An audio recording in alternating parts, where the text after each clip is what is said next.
And this trade is going to disrupt the United States so much more than China that it will disrupt America's ability to seriously go to war with China. So China can afford to be patient. The United States cannot afford to be patient.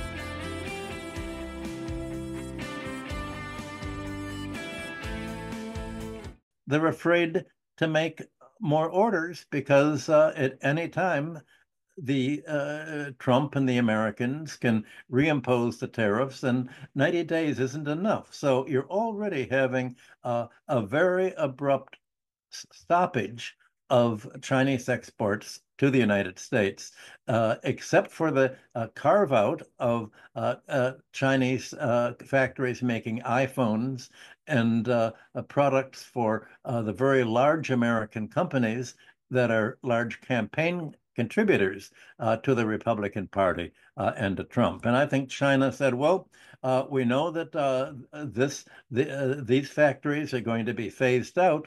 Let's just let the factories finish the business, and let's spend the next few months figuring out how we are going to redirect the labor in these factories to markets outside the United States. Let's give ourselves breathing room to redirect our employment, redirect our trade. So, we're happy to have this pause while we redirect. And of course, the Americans are going to be redirecting their trade also away from China. And so, in effect, the result when the 3 months are over are going to be right back to what Trump had initially said.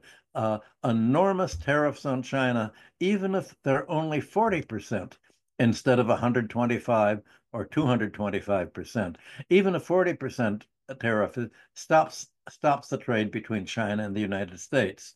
China, for its part, of course, is importing things from the United States. It's lowered the tariffs on what it's importing to 10%. And it's done that because it says, well, we're benefiting from this trade with the United States. That's why we're importing it. So China is importing what it feels is helpful for its economy, and it has 3 months to plan for alternative sources of supply, like it's done with soybeans to Brazil. So already what you're seeing is a kind of 3 month interregnum, after which there's going to be, I think, the same blockage of trade between China and the United States that was threatened initially. Uh, and that is going to drastically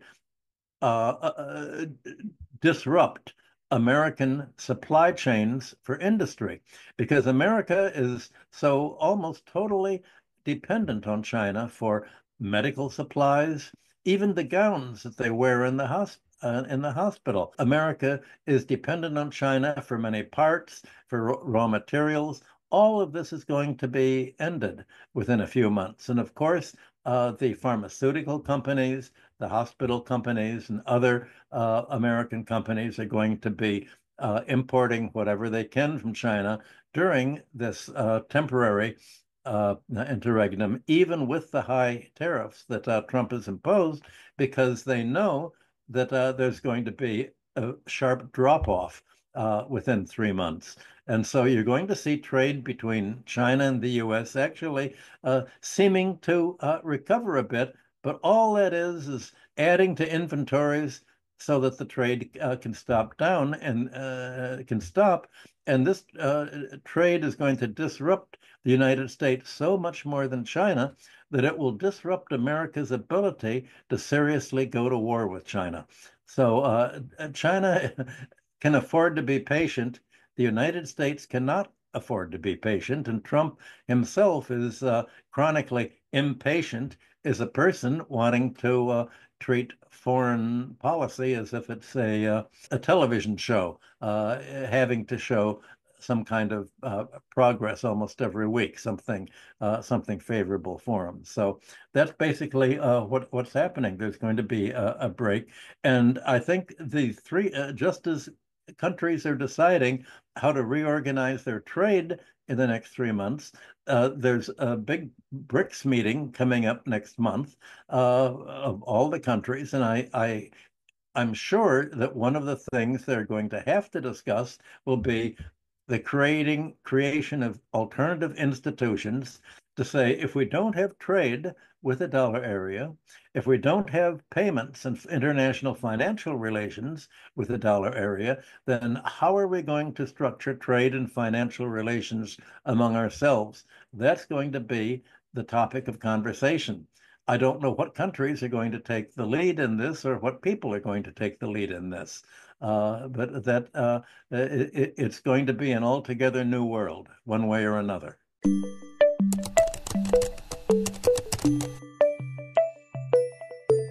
The economic discipline itself has become so tunnel visioned that economists are no longer talking about the kind of things today that you and I are talking about now, that they were talking about when I went to school in the 1960s and when I was going around the world lecturing in the 1970s. There's been a narrowing down, and the kind of things that we've just been discussing today, there's no way of fitting it in to the academic curriculum. What would you call it? You wouldn't call it economics because they don't talk about this anymore. And you mentioned companies asking Trump to back down. Well, he can't back down unless China backs down. Trump can't go to China and say, well, it turns out we really need the trade with you. Let's go back to the way it was, and you'll begin supplying our companies with the machinery parts we need, and the medical parts we need, and the chemicals we need, and China will say, no, you've already announced that you're at economic war with us.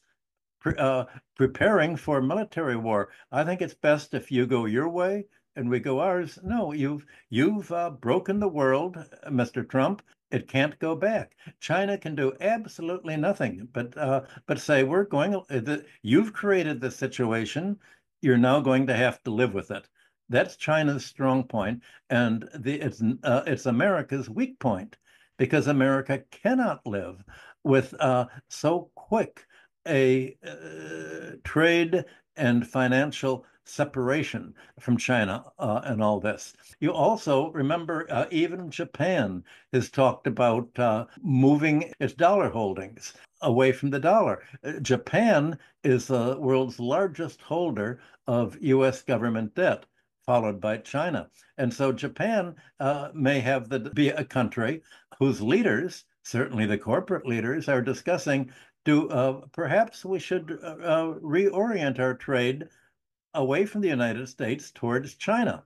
I know that many corporate leaders, when I was there 50 years ago, from the biggest corporations, were talking about this possibility that was always on their mind. Plan B was reoriented Japan's trade with China.